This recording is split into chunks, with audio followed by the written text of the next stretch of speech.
What's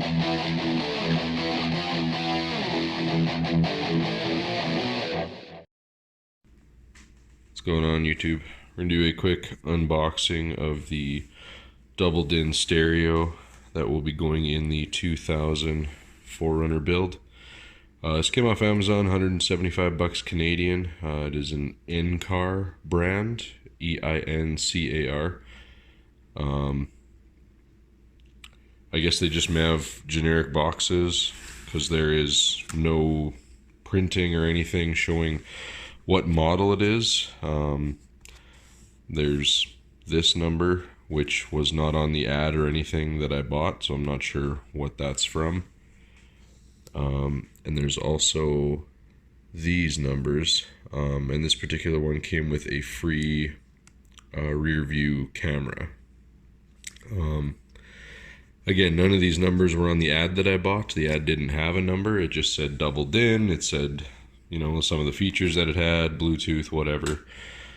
And then it came with a free backup camera. So, I mean, it's 175 bucks, so you probably get what you pay for. But I wanted to do an unboxing with the adapter that I ordered, but the adapter was due, and a few days have gone by and it's hasn't come yet. So we'll do a separate video with the adapter unboxing and how to solder it up to the radio harness. That way it makes this just a plug and play install.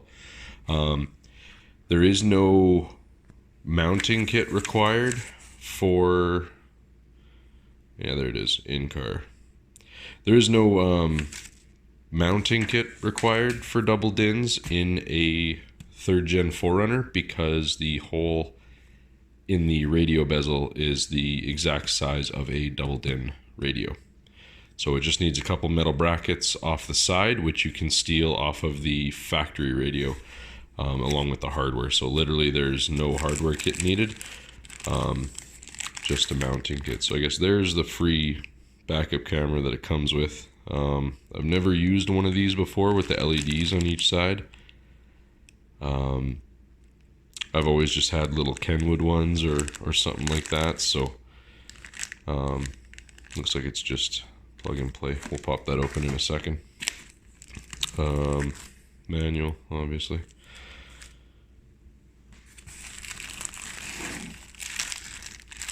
I guess it comes with a couple brackets, wire harness, remote, and I believe that's the GPS antenna that will go up on top of the dash somewhere. So we'll pop that open in a sec, and let me pop this radio out. I'll use 2 hands for this, just a sec. Okay, so there's the radio out. Pretty simple. CD, DVD slot. It's got a spot for a micro SD. See if I can get this thing to focus. There you go. Micro SD, which I thought was kind of cool. And that's, I guess, another micro SD for preloaded maps and stuff for the GPS. It says it has standard North American maps loaded already, and it can be updated via USB, but that's just what the ad said. I haven't looked too much into it. Again, on the Amazon ad, it was a little bit limited to what it kind of described. You know, it seemed like a typical Chinese part ad where everything was just generic, and you know, there's misspellings in the English and stuff like that. So we'll see. Does have, let me load this up here. Does have USB on the front as well as auxiliary in.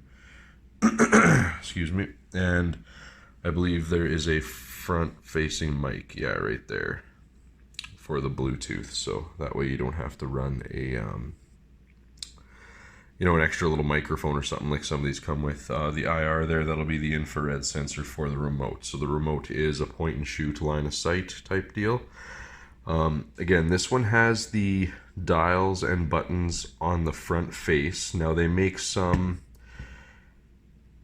they do have part numbers of, like, if you go to Eincar's website before you buy anything on Amazon, go to their website and look up what each model does. It seems like they have a slightly different processor speed in them. as well as they make a model that's like this, and then they make a model that is buttonless. So it's basically the exact same internals, just there's no buttons on it. Everything is on screen. Now I've had Double Dins in the past, name brand, not Chinese like this, that have strictly on-screen buttons, you know, to up the volume and stuff like that. And a simple knob and buttons like this is way simpler than having to go like to try and turn up the volume. It's way easier just to give that a spin, and I would much prefer this. This is one of the lower end ones they have. You can go up above the $200 mark or $230, something like that. And I believe they have a little bit more low profile buttons. They're just a little bit sleeker, a little designed a little bit differently. And then instead of knobs, they have like a push button volume on the bottom, as well as a few other buttons right along the strip here. So I believe it's a slightly bigger screen. This is the 6.2 inch, and they do have 7-inch models. Again, with the buttons along the bottom edge, and then they make those 7-inch models without any buttons on them at all. And then they make some that don't have a DVD slot at all, which you know, it's not a super big deal, but this is going to be the family hauler, and you know, the kids are in the back seat, so it's a screen to distract them, right? Anyone that has toddlers or slightly older understands what I'm saying. But yeah, so I decided to go with the one that has DVD. GPS, again, everyone's got smartphones and stuff now, so the GPS isn't really a big deal, but sometimes, you know, you like to just have the smartphone just sitting down in, you know, the drink holder or something. You don't want to constantly pick it up whenever something pops up on it or whatever, and especially with the laws getting the way they are. So having on-screen GPS, I think, is nice. Again, you could just go get one of those little Garmin's, but some of those Garmin's are twice the price this whole thing was. So we'll spin it around here. So I guess the WG6032 is the part number. Again, I don't know. But yeah, so you can see all the typical mounting holes in that. Again, we'll do a video soldering up everything, and then we'll do a video on actually installing it and how to tear the dash out of the 4runners. And you can just see how quick and how simple, excuse me, getting over a cold, the install can be. Now, I guess it shows a little bit of a back layout here and kind of what it's for. So yeah, I guess the adapter plug top left is, yeah, I guess it shows pins like 1, 2, 3, 4, 5 in there, and it shows what they are. So negative, positive, left, right. The wire harness is usually color coded, just like anything else, and we'll open up the instructions here and see if they have a schematic for it. The wire adapter does come with a schematic, you know, because obviously you got to wire it up, so you got to know what you're wiring. So yeah, the plug's pretty generic, comes with a 15 amp fuse built into the back, which is a little bit higher. Usually these come with a 10 amp, but I guess that's what they call for in this one here. And then you can see what it has in the back. 21 here is going to be the subwoofer, which is this guy up top. And then as we come down that row, left audio out and right audio out. Again, I'm not 100% sure what those would be for. I mean, I guess if you're running into going out to an amp, but I'm not exactly sure why it has left and right output, because normally that would be a front and rear output. So not entirely sure about that. So center row coming down from top to bottom. You got your video input, which will be coming from the that'll be coming from the backup camera, I believe. Sorry, no, not the backup camera. That's a separate wire. So the video input would be for if you want to run out to, say, like a PlayStation, Xbox, something like that. It could be anything really. Anything basically with an RCA video out, you could potentially plug into this thing. Again, and then instead of the left and right audio out, it's got left and right audio in. So again, I'm not entirely sure why it has that. I haven't seen that on a radio before, but maybe in the instructions we'll dive into it. And then the last row, RCA's top to bottom, is a video output. So if you wanted to run, sorry about the light there, if you wanted to run, say, like a headrest monitor or you know, a headliner mounted screen or something like that, potentially you could mirror this screen onto the other screen. Probably not in radio function or anything like that, but once you go into the video settings in it, you should be able to do that. And again, 28 rear view camera, and it is capable of a front view camera as well. That would be a good option, say if you're, especially on a 3rd gen 4runner, if you wanted to invest in another camera and you were doing some, you know, some off-roading where you're climbing uphill, and you know, when you're looking over your hood, all you see is just sky or trees and you can't actually see the ground you're driving on. Wouldn't be a bad idea, you know, in the bumper near the license plate or something, to have a camera tilted down a bit and you could look at the screen and you could see what you're driving over. If you guys watch a review on YouTube that General Motors did of the new 2019 Sierra AT4 with the off-road camera package, that it's able to give you a full 360 view of what you're driving over, and stuff like that when you're on steep terrain, and it's really handy. And this radio would allow you to do that. And then these two over here, the small ones, is typical GPS input, and then your radio antenna input. So we'll spin this around, take a look at the back. So that's what the back looks like, just like that. The schematic for it is right on top, so that is a pretty simple just plug and play. We'll open up the rear view camera and all the wiring that comes with that, and I'll give you a quick explanation as to what it is. So this is the backup camera it comes with. This would be the top. It does say Eincar right on top of it.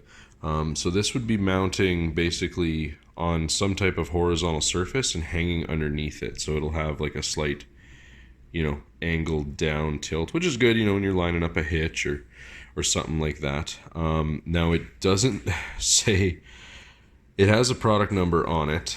And I don't know if you can read this, but it says, there you go, CM240, and a 120 degree view angles. Now 120 isn't, you know, it's not great and it's not terrible. It was a free backup camera, and like I said, this whole thing was $175.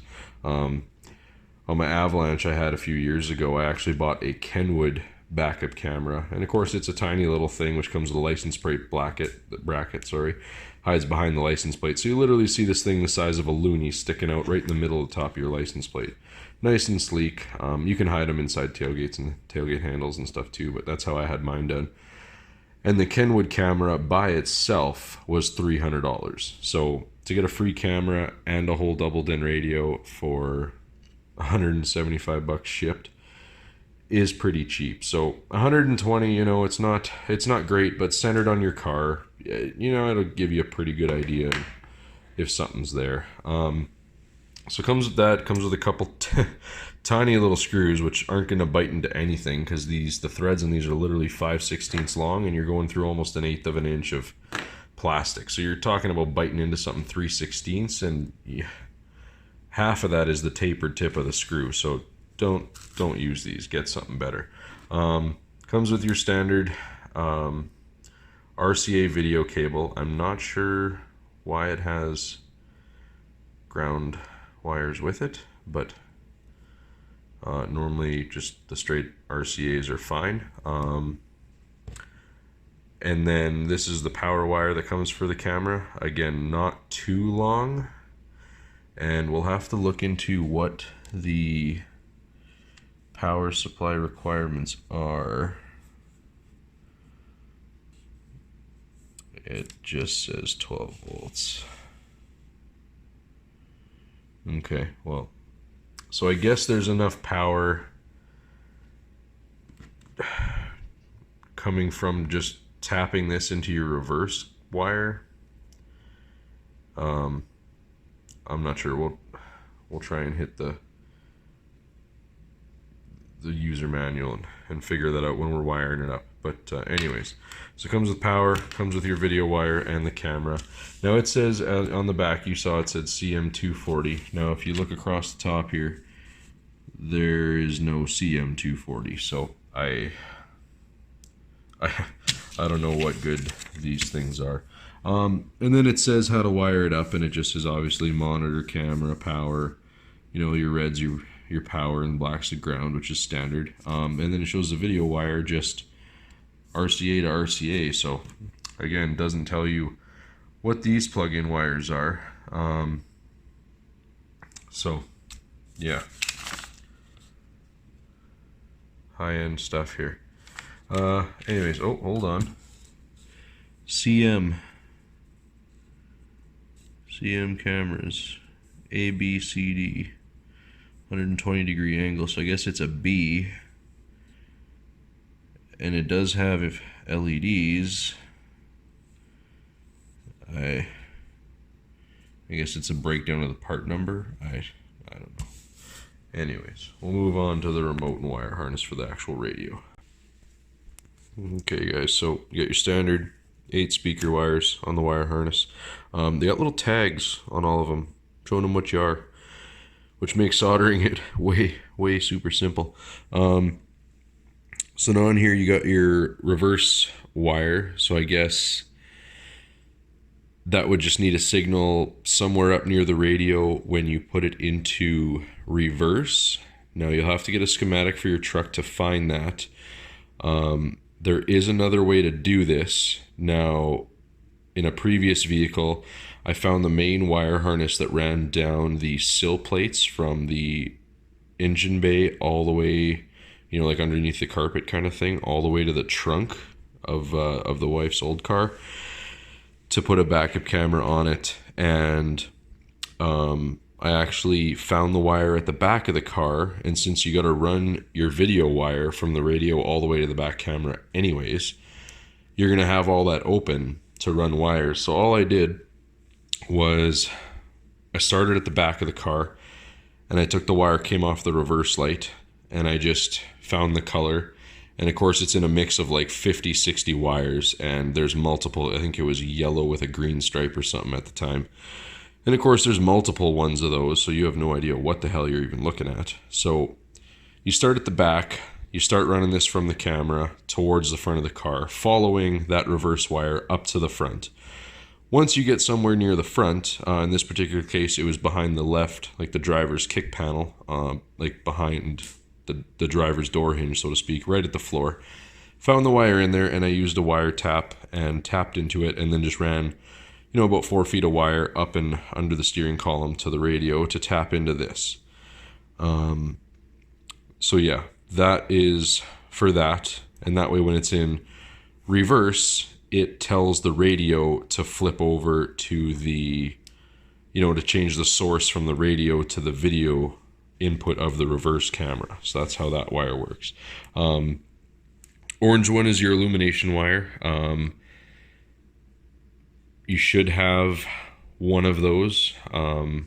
Pretty much every car does, even new modern cars, if you're tapping into it, even if the lights might be automatic or anything like that. They should all have an illumination wire. It's not always orange. In older cars, sometimes it comes up as brown. So just, you know, obviously get a schematic for your car if you're going to be tackling this. It has key 1 and key 2. I'm going to look into that as to what those are for. I've never seen those on a wire harness before, so again, not entirely sure. Has your standard amp turn on wire, and your antenna wire. So those are standard. Amp wire goes out to the amp, so that way when the deck turns on, it tells the amp to turn on. And the antenna wire will raise and lower your antenna based on if you're on FM or AM, or if you switch over to DVD, it'll drop the antenna because, well, you're not using the antenna anyways. Standard accessory wire. Yellow is your constant ground. That brown one is key 1. Black is your ground, obviously. And then your green is your parking brake wire. So we'll look into the, again, it doesn't show on here negative or positive. So that does matter because some cars use it. It gets confusing. Sometimes the polarity's backwards and the switch ends up being closed when the parking brake is on instead of open. And it all depends on which vehicle you have. So we'll have to look into, hopefully in the instructions, and that'll say if it needs a negative or a positive signal. So basically what this does is it locks out the DVD function so that you can't watch a movie unless the parking brake is on. Now that is the legal way to be doing it. If you do want to be able to watch a movie while you're driving, in my last deck that I wired on, this needed a ground signal. So all I did was simply attach this to the black ground wire. When I was wiring it up, I just wired them together, and that way the deck was able to play DVDs whenever I want, driving or not, which is good for road trips and stuff, right? You don't want to have the parking brake on and stopped in order to watch a movie, because who buys a DVD deck so they can sits in a parking lot and watch a movie in their car? Like, you just watch a movie on your smartphone for. Anyways, comes with 2 brackets, so you might not have to reuse your factory brackets. Sometimes factory brackets are a lot nicer than that, so sometimes it's nicer to use them.